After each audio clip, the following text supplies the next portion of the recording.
Hi, എല്ലാവർക്കും നമസ്കാരം. Lotus പെനസിൻ്റെ പുതിയ ഒരു വീഡിയോയിലേക്ക് വീണ്ടും സ്വാഗതം. കഴിഞ്ഞ തവണ ഞാൻ നിങ്ങളോട് താമരയുടെ കുറച്ച് വിശേഷങ്ങളാണ് പറഞ്ഞത്. ഇന്ന് നമ്മൾ വാട്ടർ ലില്ലിയെക്കുറിച്ചുള്ള കുറച്ച് വിശേഷങ്ങളാണ്. അപ്പം എൻ്റെ ചാനൽ സബ്സ്ക്രൈബ് ചെയ്യാതെയാണ് കാണുന്നതെങ്കിൽ ചാനലൊന്ന് സബ്സ്ക്രൈബ് ചെയ്യുക, ലൈക്ക് ചെയ്യുക, ഇഷ്ടപ്പെട്ടാൽ മറ്റുള്ളവർക്ക് ഷെയർ ചെയ്തു. അപ്പം നമ്മുടെ താമരയും ഈ വാട്ടർ ലില്ലിയും ഏകദേശം ഒരേ ഇതിൽ തന്നെയാണെങ്കിലും ഇതിന് രണ്ടിനും ചില പ്രത്യേകതകളുണ്ട്. ഇപ്പം നമ്മൾ നേരത്തെ പറഞ്ഞു, താമര നമ്മളൊരു റൗണ്ടുള്ള ബേസിൻ്റെ അതിൻ്റെ സൈഡിലാണ് ട്യൂബർ നടുന്നത്. പക്ഷേ ഈ വാട്ടർ ലില്ലി നമ്മൾ ബേസിനാണോ ചട്ടിയാണോ എടുക്കുന്നെങ്കിൽ അതിൻ്റെ സെൻറ്ററിലാണ് നമ്മൾ പോട്ട് ചെയ്യുന്നത്. കാരണം ഈ താമര ഈ വേരിങ്ങനെ റൗണ്ടായിട്ടാണ് വരുന്നത്. പക്ഷേ വാട്ടർ ലില്ലി നമ്മൾ വളരെ സെൻട്രലായിട്ടാണ് ജസ്റ്റ് വരുന്നത്. ഒരുപാട് കളറിലും ഒരുപാട് പെറ്റൽസ് എല്ലാം കൊണ്ടുള്ള ഒത്തിരി വാട്ടർ ലില്ലീസ് ഉണ്ട്. ഞാനിവിടെ അതിൻ്റെ കുറേ കളക്ഷൻസ് എൻ്റെ കയ്യിലുണ്ട്. അതൊക്കെ ഞാൻ നിങ്ങളെ കാണിച്ചുകൊണ്ടിരിക്കുക.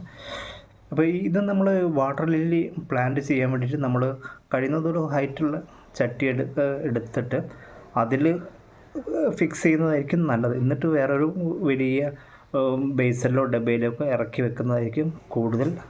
അങ്ങനെയാണ് കൂടുതൽ പേരും ചെയ്യുന്നതാണ്. ഇനിയിപ്പോൾ അതല്ല ഒരു ബേസിനാണെങ്കിൽ സെൻറ്ററിൽ ഇതാക്കി വെച്ച് അങ്ങനെ ചെയ്യുക. നമ്മൾ ആദ്യം കുറച്ച് എല്ലുപൊടി എടുക്കുക, അതിനുശേഷം കുറച്ച് ചാണകപ്പൊടി മിക്സ് ചെയ്യുക, അതിന് മേലെ മേൽമണ്ണ് ഫിക്സ് ചെയ്ത് വെച്ചിട്ട് നല്ലൊരു ഇതാക്കി, എന്നിട്ട് അതിൻ്റെ സെൻറ്ററിൽ നമ്മൾ നമ്മുടെ വാട്ടർ ലില്ലിയുടെ പ്ലാന്റ് കുഴിച്ച് വയ്ക്കും. അങ്ങനെയാണ് ജസ്റ്റ്. എന്നിട്ട് നിറയെ വെള്ളം നിറച്ച്, എന്നിട്ട് ഏതെങ്കിലും ഞാൻ പറയുന്നത് കൂടുതൽ എനിക്ക് സൗകര്യമായില്ലെങ്കിൽ നന്നായിട്ട് തോന്നിയിട്ടുള്ളത്, നമ്മൾ വലിയൊരു സിമെൻറ്റിൻ്റെയോ അല്ലെങ്കിൽ വലിയൊരു ഇപ്പോൾ പലയിടത്തും മാങ്ങ കിട്ടുമല്ലോ, വലിയൊരു ജാർ നമുക്ക് ഏതെങ്കിലും വീടിൻ്റെ ഏതെങ്കിലും ഒരു കോർണറോ നല്ല വെയിൽ കിട്ടുന്ന ഭാഗങ്ങളിൽ വെച്ച് കഴിഞ്ഞാൽ അതിൽ നിറയെ വെള്ളം നിറച്ച് ഈ നമ്മൾ ഫിക്സ് ചെയ്തിട്ട് ചട്ടി അതിൽ ഇറക്കി വെക്കാം.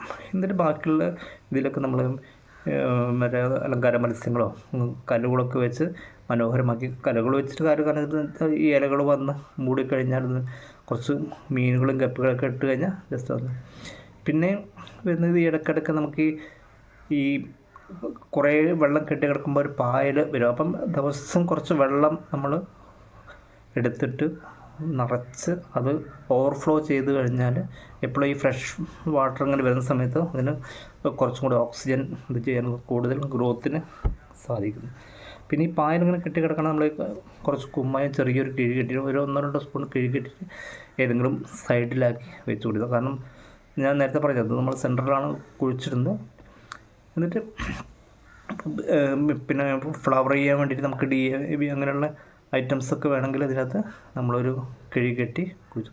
കാരണം ഇത് മിക്കവാറും കിഴി കെട്ടി കുഴിച്ചിരുന്നപ്പോൾ താമരയാണെങ്കിൽ കിഴി കെട്ടി കുഴിച്ചിടാൻ പറയുന്നതെന്ന് വെച്ചാൽ അത് പെട്ടെന്ന് അലിഞ്ഞ് ഇതിൽ ചേരാതിരിക്കാൻ വേണ്ടിയിട്ട്. അപ്പം കുറേശ്ശെ ഇതിലൊക്കെ ഒത്തിരി ടൈപ്പ് വാട്ടർ ലില്ലി ഉണ്ട്. അപ്പം നമ്മൾ ശരിക്കും ഒരു 4-5 പല കളറിലുള്ള ഒരു വാട്ടർ ലില്ലി ചെറിയ ഇതാക്കി കുഴിച്ച് വെച്ചിട്ട്